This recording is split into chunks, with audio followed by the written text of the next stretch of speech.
ونصلي على رسول الکریم۔ جامعہ انواریہ حیدرآباد باب العلم انواری ایجوکیشنل سوسائٹی کی جانب سے تحابی شریف کے درس کا سلسلہ جاری ہے۔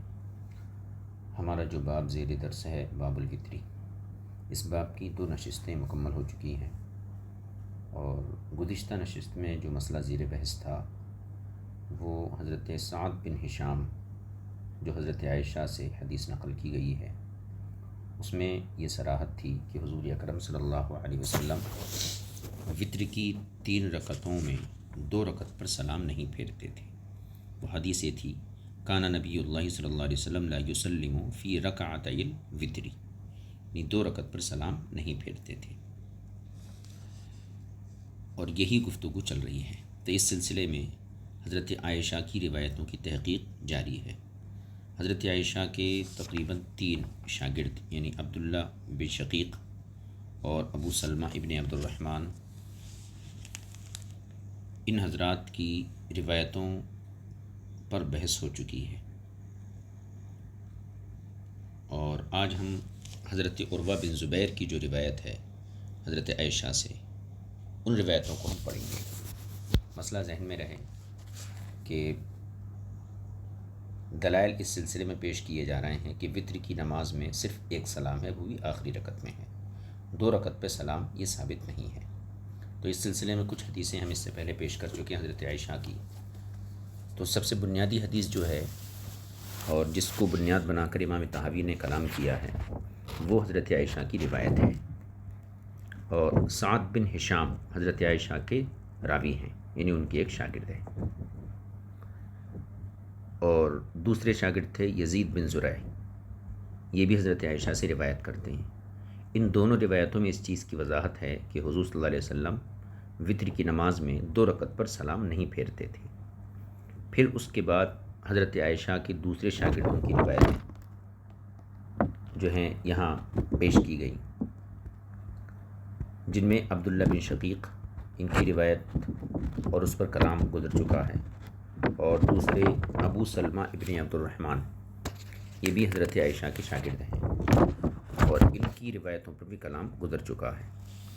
آج ہم جو ہے عروہ بن زبیر کی حدیثوں کو پڑھیں گے کہ حضرت عروہ بن زبیر بھی حضرت عائشہ سے اس سلسلے میں جو کچھ روایت کیا ہے اس کو صاحب کتاب نے یہاں بیان کیا ہے۔ پہلے ہم حدیث پڑھتے ہیں۔ دیکھیے، وقد روا عروۃ بن الزبیر عن عائشہ رضی اللہ عنہا فی ذلک، اور عروہ بن زبیر نے بھی حضرت عائشہ سے وتر کے سلسلے میں روایت کیا ہے، جیسے ما حدثنا یونس قال حدثنا ابن وهب ان مالکا حدثه عن ابن شہاب عن عروة عن عائشہ ان رسول اللہ صلی اللہ علیہ وسلم کان یصلی من اللیل 11 رکعۃ۔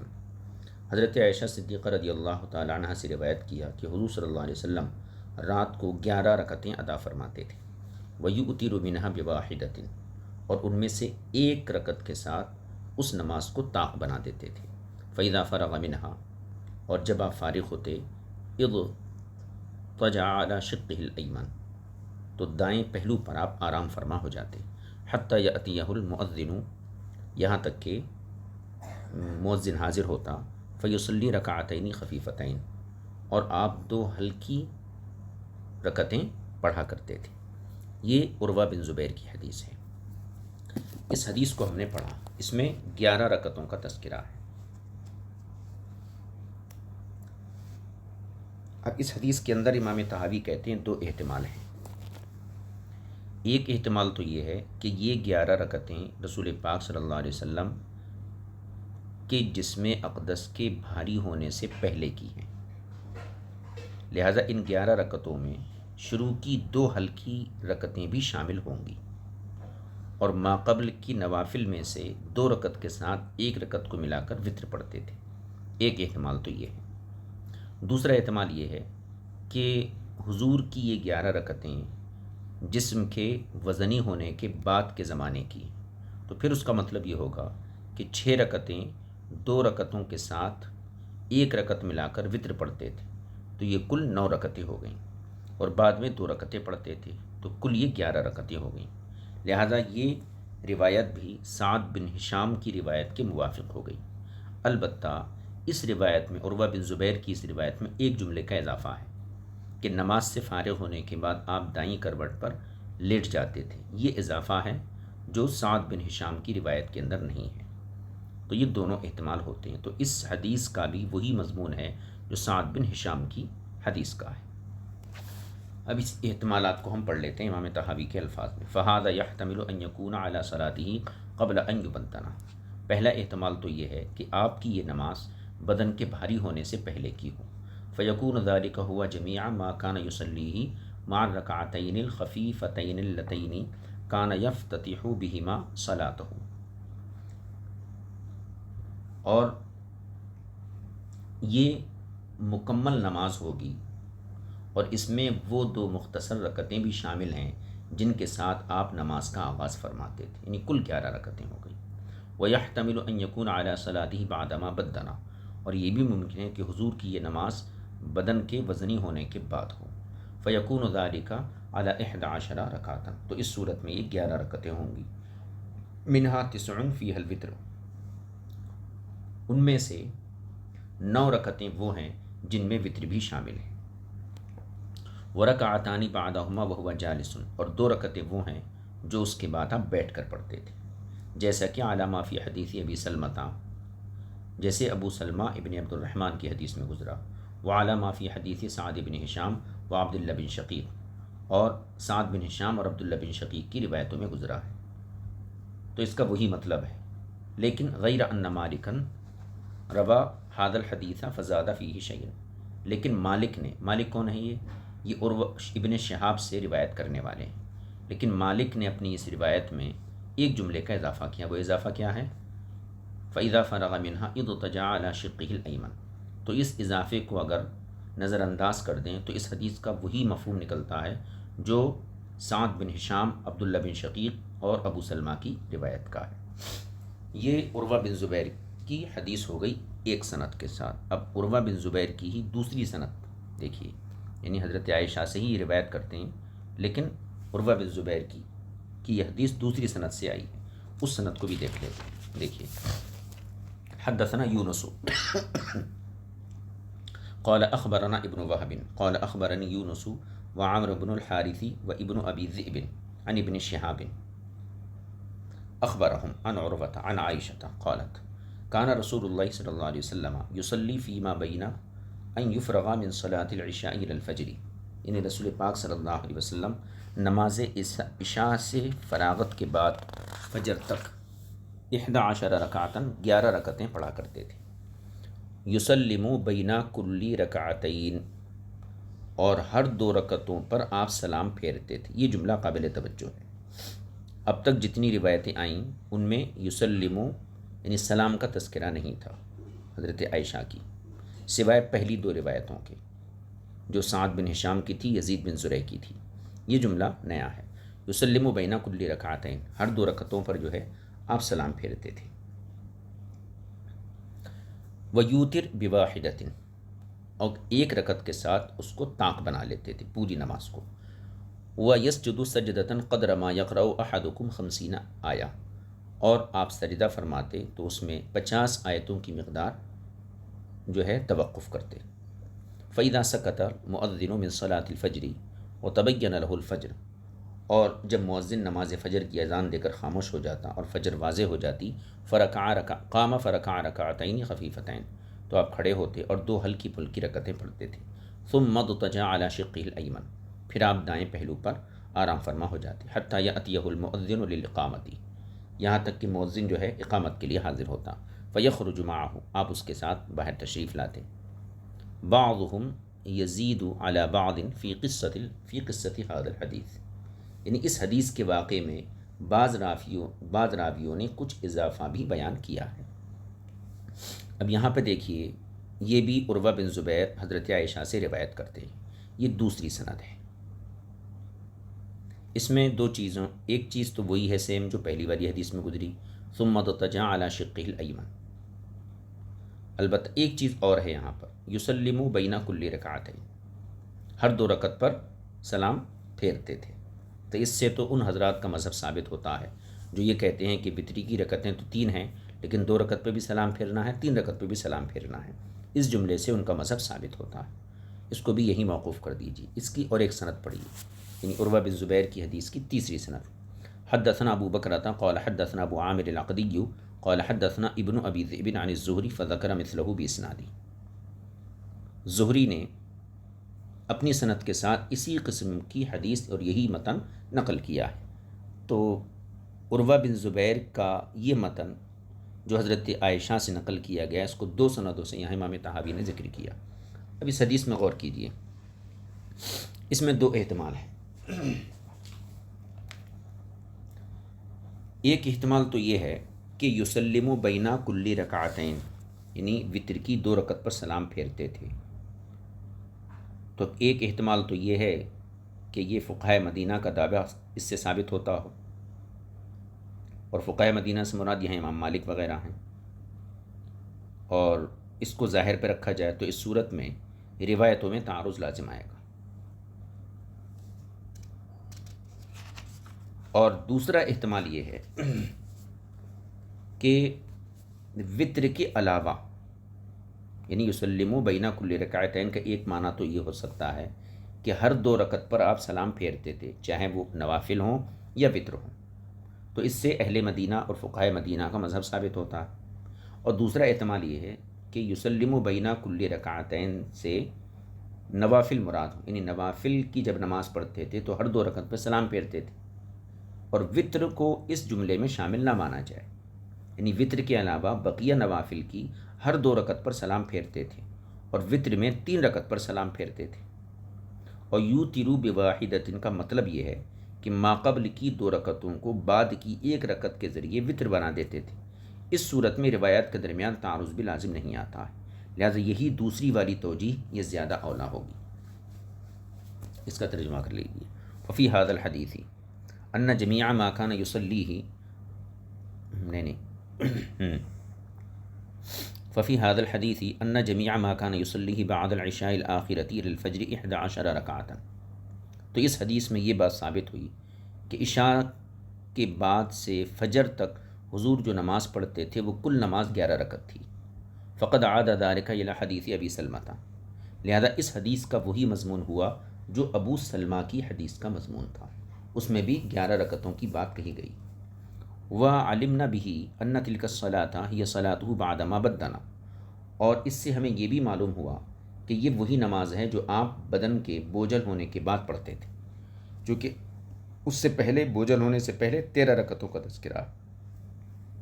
اب یہ جملہ دیکھیے، وَأَمَّا قَوْلُهَا يُسَلِّمُ بَيْنَ كُلِّ رَكَعَتَيْنِ، اور اس حدیث میں جو یسلم بین کل رکعتین کا لفظ آیا ہے تو اس کے اندر 2 احتمال ہیں۔ فإن ذلك محتمل، تو اس میں ایک احتمال تو یہ ہے ان یکون کان یسلم بین کل رکعتین فی الوتر وغیرہ، کہ حضور صلی اللہ علیہ وسلم وطر اور غیر وطر تمام نمازوں میں 2 رکعت پہ سلام پھیرتے تھے۔ ایک مطلب تو یہ ہے فیثبت بذلک ما یذهب الیہ اہل المدینہ من التسلیم بین الشفع والوتر، اور اس احتمال پر اگر نظر کریں تو اس سے ان لوگوں کا مذہب ثابت ہو جاتا ہے جس کی طرف اہل مدینہ گئے ہیں، یعنی 2 اور 3 پر سلام پھیرنے کا جو مذہب ہے وہ مذہب ثابت ہوتا ہے۔ ویحتمل، لیکن دوسرا احتمال یہ بھی ہے ان یکون کان یسلم بین کل رکعتین من ذلک غیر الوتر، کہ حضور اکرم صلی اللہ علیہ وسلم وطر کے علاوہ ہر 2 رکعت پر سلام پھیرتے تھے۔ اگر یہ دوسری توجیہ مراد لیں تو پھر اس سے فائدہ یہ ہوگا لیتفق ذلک وحدیث سعد بن ہشام، تو یہ حدیث اور سعد بن ہشام کی حدیث یہ متفق ہو جائے گی، ولا یتضادان، اور باہم تعارض باقی نہیں رہے گا، کیونکہ سعد بن ہشام کی روایت میں یہ ہے کہ 2 رکعت پر سلام نہیں پھیرتے تھے، لا یسلم بین رکعت الوتر، اسی قسم کے الفاظ ہیں، میں ان الفاظ کو پڑھ دیتا ہوں۔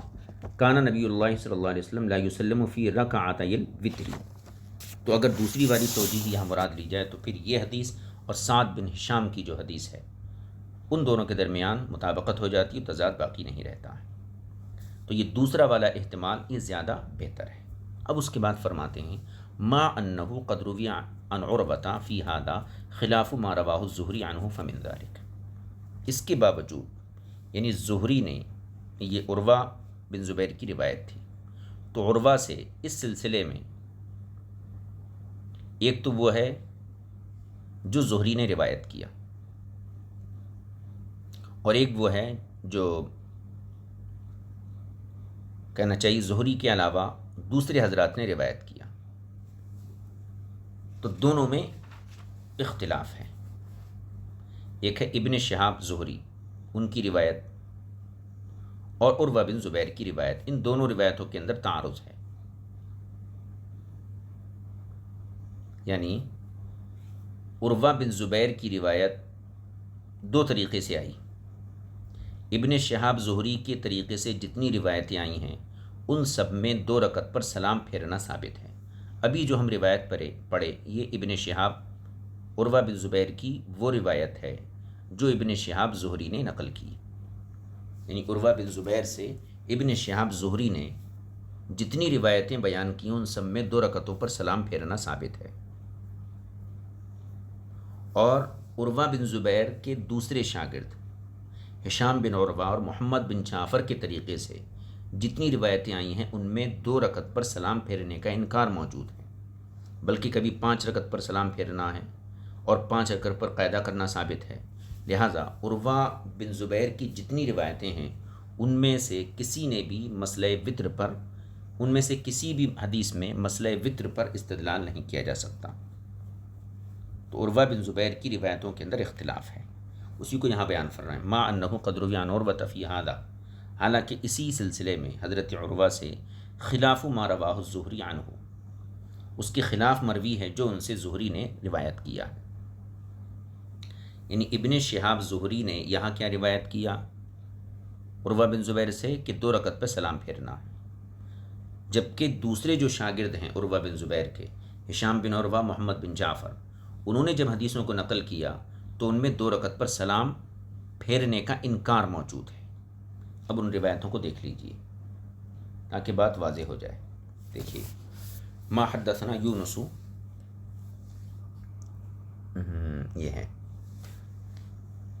ما حدثنا یونس قال اخبرنا ابن وهب ان مالکا حدثه عن ہشام بن عروہ عن ابیہ عن عائشہ۔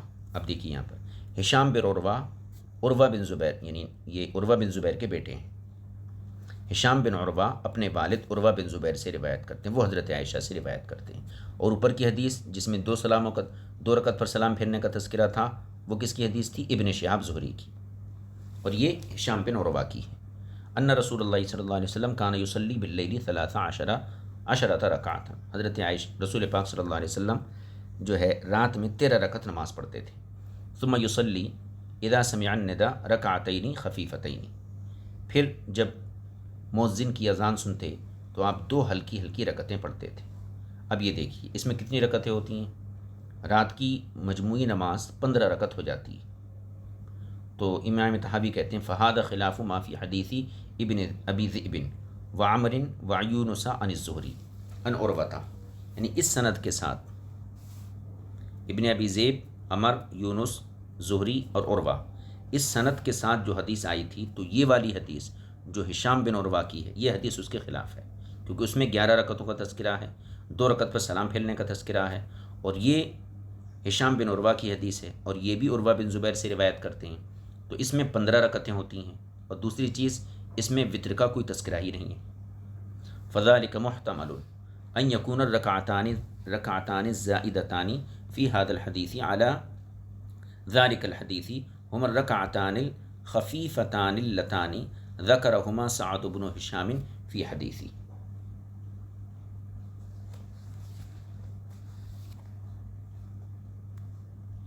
یعنی اس حدیث میں اس بات کا احتمال ہے کہ جن 2 زائد رکعتوں کا ذکر ہے یہ وہی 2 ہلکی پھلکی رکعتیں ہوں جن کا ذکر حضرت سعد بن ہشام نے اپنی روایت میں کیا ہے۔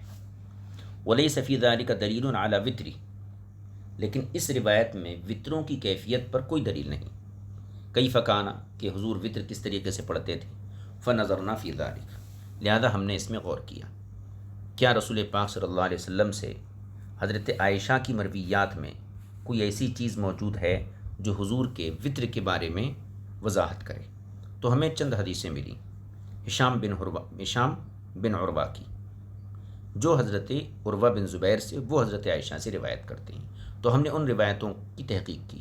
اب وہ روایتیں پڑھ لیتے ہیں. فنظرنا فی ذلک، ہم نے اس سلسلے میں غور کیا. یعنی جب عروہ عن عائشہ کی روایتوں میں حضور کے وطر کی کیفیت پر کوئی دلیل نہیں ہے تو پھر ہم نے دوسری حدیثوں کی طرف توجہ دی. تو ہمیں فإذا ابن مرزوق قد حدثنا قال حدثنا وهب بن جرير قال حدثنا شعبة عن هشام بن عروة عن أبيه عن عائشة ان النبی صلی اللہ علیہ وسلم کان یؤتر بخمس سجدات یعنی رکعات. حضرت عائشہ سے مروی ہے کہ رسول پاک صلی اللہ علیہ وسلم 5 سجدوں کے ساتھ وطر کرتے، یعنی 5 رکعتوں کے ساتھ وطر کرتے. اب اس سے کیا مطلب ہوا؟ وطر 5 رکعت ہے. دوسری حدیث حدثنا روح بن الفرج قال حدثنا يحيى بن عبد الله بن بكير قال حدثنا الليث عن هشام بن عروة عن عروة عن عائشة. یہ بھی ہشام بن عروہ کی روایت ہے حضرت عائشہ سے. ان رسول اللہ صلی اللہ علیہ وسلم کان یؤتر بخمس سجدات، حضور اکرم صلی اللہ علیہ وسلم 5 رکعتوں کے ساتھ وطر پڑھتے تھے. ولا یجلس بینہما، اور ان 5 رکعتوں میں کہیں بھی قاعدہ نہیں کرتے تھے. ان کے دوران نہ دوسری رکعت پہ نہ تیسری رکعت پہ کہیں بھی قاعدہ نہیں کرتے تھے. حتی یجلس فی الخامسۃ، یہاں تک کہ آپ 5ویں رکعت میں قعود فرماتے تھے. ثم یسلم، پھر سلام کرتے تھے. اب ان دونوں روایتوں سے کیا پتہ چلا؟ پہلی والی روایت سے یہ پتہ چلا کہ حضور وطر 5 رکعت پڑھتے تھے.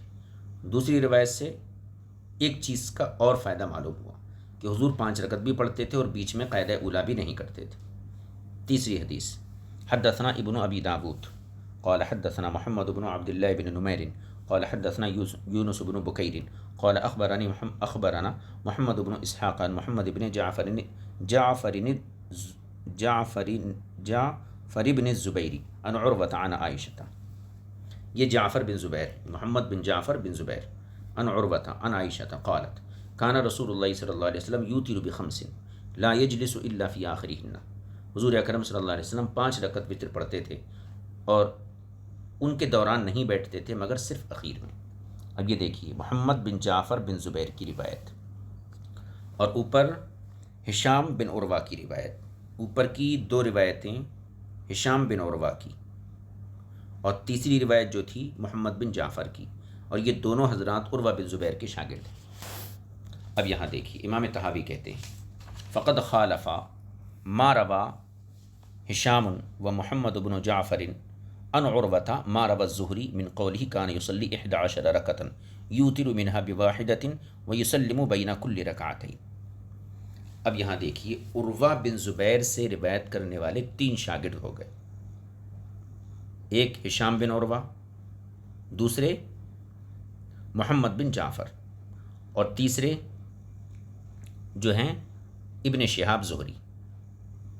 یہ تینوں حضرات عروہ بن زبیر سے نقل فرماتے ہیں. لیکن ابن شہاب زہری کی روایت میں 11 رکعتوں کا تذکرہ ہے کہ حضور کی رات کی نماز 11 رکعتیں تھیں، اور وطر کی نماز جو تھی وہ جو کہنا چاہیے 1 رکعت کے ساتھ آپ پوری نماز کو وطر بناتے تھے. اور ان دونوں کی جو روایتیں ہیں، ہاں اس میں اور ایک چیز یہ تھی، ابن شہاب زہری کی جو روایت ہے اس میں 11 رکعتوں کا تذکرہ ہے اور 2 رکعت پر سلام پھیرنے کا تذکرہ ہے. اور عروہ بن زبیر کے جو دوسرے شاگرد محمد بن جعفر اور ہشام بن عروہ، ان دونوں حضرات کی حدیثوں میں وطر کی نماز 5 رکعت ہے اور بیچ میں قاعدہ بھی نہیں ہے.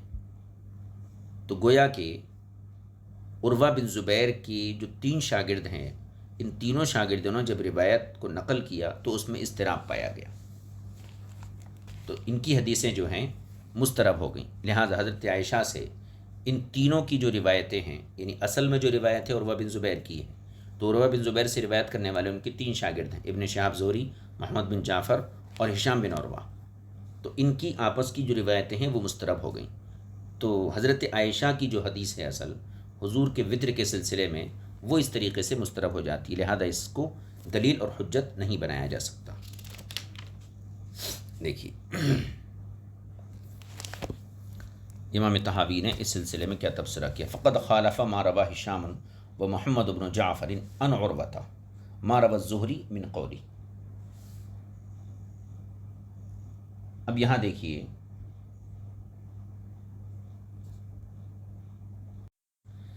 ہشام اور محمد بن جعفر نے، ہشام اور محمد بن جعفر نے جو حدیث بیان کی اس کے بارے میں فرماتے ہیں، تو اس میں 11 رکعتوں کا تذکرہ ہے، 5 رکعت وطر کا تذکرہ ہے، اور عروہ جو ہے ابن شہاب زہری کی روایت میں جو ہے کہنا چاہیے 11 رکعتوں کا تذکرہ ہے، اور 2 رکعت پر سلام پھیرنے کا تذکرہ ہے۔ تو فرماتے ہیں فقط خالف ما روى ہشام و محمد بن جعفر عن عروہ ما روى الزہری، تو ہشام اور محمد بن جعفر کی حضرت عروہ سے روایت حضرت زہری کی اس روایت کے مخالف ہے، کیونکہ کان یصلی کہ زہری کی روایت میں یہ ہے کہ آپ 11 رکعتیں پڑھتے تھے، کان یصلی 11 رکعتاً یوتر منها بواحدۃ، اور اس میں سے ایک کو طاق بناتے تھے، ویسلم بین کل رکعتین، اور ہر 2 رکعت کے بعد سلام پھیرتے تھے۔ فلما اضطرب ما روی عن عروہ فی ھذا عن عائشہ، لہذا جب وطروں کی کیفیت من صفتی وطر رسول اللہ صلی اللہ علیہ وسلم، جب وطروں کی کیفیت کے بارے میں حضرت عائشہ سے حضرت عروہ کی روایت میں اضطراب پیدا ہوا، لم یکن فیہا روی عنہا فی ذلک حجۃ، تو پھر ان کی روایت میں اس بات پر کوئی دلیل باقی نہیں رہی۔ ورجعنا الی ما روی، ورجعنا الی ما روی عنہا غیرہ، تو اب ہم نے ان روایتوں کی طرف نظر کی جو حضرت عائشہ سے دوسرے لوگوں نے روایت کی ہے۔ تو عروہ بن زبیر کی روایتیں مضطرب ہو گئی، لہذا اس میں وطر کی کیفیت پر کوئی دلیل نہیں بن سکتی، لہذا اب ہم نے ان حدیثوں کو دیکھا، ان راویوں کی روایتوں پہ نظر کی کہ جو راوی حضرت عائشہ سے ان کے علاوہ روایت کرتے ہیں، ان کے علاوہ جو راوی ہیں یعنی اور جو دوسرے آپ کے شاگرد جیسے اسود ہیں اور دیگر جو شاگرد ہیں، ان کی روایتوں پہ ہم نے نظر کی کہ آیا ان میں ہمیں وطر کی کیفیت کے بارے میں کوئی صحیح بات معلوم ہوتی ہے نہیں ہوتی ہے، تو ان کی روایتوں کی طرف نے رجوع کیا۔ اب ان روایتوں کو دیکھیے، فنظرنا فی ذلک، تو ہم نے اس سلسلے میں غور کیا تو ہمیں ایک حدیث ملی، فإذا علی بن عبد الرحمن، اب یہ حضرت عائشہ کے دوسرے شاگردوں کی روایت، قد حدثنا قال حدثنا عبد الغفار بن داود قال حدثنا موسى بن اعین الاعین عن الاعمش عن ابراہیم عن الاسود عن عائشہ، حضرت عائشہ سے یہ اسود کی روایت ہے کہ ان نبی صلی اللہ علیہ وسلم کان یوتر بتسع رکعات، کہ نبی کریم صلی اللہ علیہ وسلم 9 رکعتوں کے ساتھ وطر ادا فرماتے تھے، یہ اسود کی روایت ہے۔ اسود کی روایت دوسری سند کے ساتھ، حدثنا احمد بن داود قال حدثنا موسى بن اعین عن الاعمش عن ابراہیم عن الاسود عن عائشہ ان نبی صلی اللہ علیہ وسلم کان یوتر بتسع رکعات، حضور اکرم صلی اللہ علیہ وسلم 9 رکعتوں کے ساتھ وطر ادا فرماتے تھے۔ اسود کی حدیث کو 2 سندوں کے ساتھ بیان کیا۔ اب اور ایک شاگرد یعنی ابن مسروق، امام مسروق بھی حضرت عائشہ سے روایت کرتے ہیں۔ حدثنا احمد بن داود قال حدثنا سهل بن بکار قال حدثنا ابو عوانة عن الاعمش عن ابي الضحى عن مسروق عن عائشة قالت كان رسول الله صلی اللہ علیہ وسلم یوتر بتسع، رسول پاک صلی اللہ تعالی علیہ وسلم 9 رکعتوں کے ساتھ نماز کو وطر بناتے تھے۔ فلما بلغ سنا، جب آپ عمر رسیدہ ہو گئے، وثقلا، اور آپ کا بدن بھاری ہو گیا، اوتر بسبع، تو پھر 7 رکعت کے ساتھ وطر ادا فرماتے تھے۔ یہ مسروق کی روایت ہے۔ اسود کی روایت میں 9 کا تذکرہ ہے، اور مسروق کی روایت میں کیا ہے؟ بدن بھاری ہونے سے پہلے 9، بدن بھاری ہونے کے بعد 7۔ اب وہ تیسرے شاگرد یحییٰ بن جزار، ان کی روایت، وہ بھی حضرت عائشہ کے شاگرد ہیں۔ حدثنا ابو ایوب یعنی ابن خلف الطبرانی قال حدثنا محمد بن عبد الله بن نمیر قال حدثنا ابن فضیل عن الاعمش عن عمارة عن یحییٰ بن الجزار عن عائشة عن النبی صلی اللہ علیہ وسلم مثلہ، یحییٰ بن جزار نے بھی حضرت عائشہ سے جو ہے مسروق کی طرح روایت نقل کی ہے۔ اب یہاں پر 3 شاگردوں کی روایتیں نقل کر دیں، پہلی اسود کی، دوسری مسروق کی، اور تیسری یحییٰ بن جزار کی۔ یحییٰ بن جزار اور مسروق کی روایت جو ہے ایک ہی ہے سمجھو، اور جو اسود کی روایت ہے اس میں 9 رکعت کا تذکرہ، 7 کا تذکرہ نہیں۔ امام طحاوی فرماتے ہیں فی ھذا الحدیث ان وطرہ کان 9، ان تینوں روایتوں سے یہ پتہ چلتا ہے کہ حضور کی وطر کی نماز جو تھی وہ 9 رکعت تھی، یعنی وطر نہیں ان ففی هذا الحدیث ان وطرہ کانا تسعا، کہ حضور کی جو وطر کی نماز تھی وہ 9 رکعت تھی، مگر الا ان فہدن، مگر اس کے بعد آپ کچھ اور روایتیں نقل فرماتے ہیں، وہ روایت بھی ہم پڑھ لیتے ہیں یہاں پہ۔ اوپر جو حدیثیں گزری اسود کی تو اس میں 9 رکعت کا تذکرہ ہے، تو اس کو فرماتے ہیں فی هذا الحدیث ان وطرہ کانا تسعا، اس حدیث میں یہ بات ہے کہ حضور کے وطر کی جو تعداد تھی وہ 9 تھی۔ الا ان فہدا حدثنا قال حدثنا حسن بن الربیع قال حدثنا ابو الاحوص عن الاعمش عن ابراہیم قال ابو جعفر،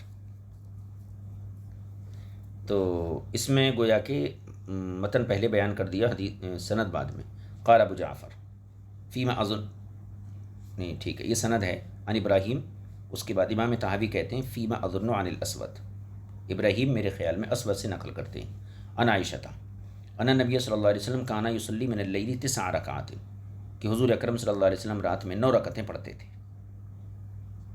ففی هذا الحدیث، اب اوپر بھی اسود کی ایک روایت گزری تھی کانا یوتر ب9 رکعات، کہ حضور 9 رکعتوں کے ساتھ وطر کرتے تھے، اور یہ حدیث بھی اسود کی ہے کہ حضور مجموعی طور پر 9 رکعت پڑھتے تھے، تو پھر اوپر والی حدیث کا مطلب یہ ہوا کہ 7 رکعتیں آپ پڑھتے تھے، باقی وطر تھیں،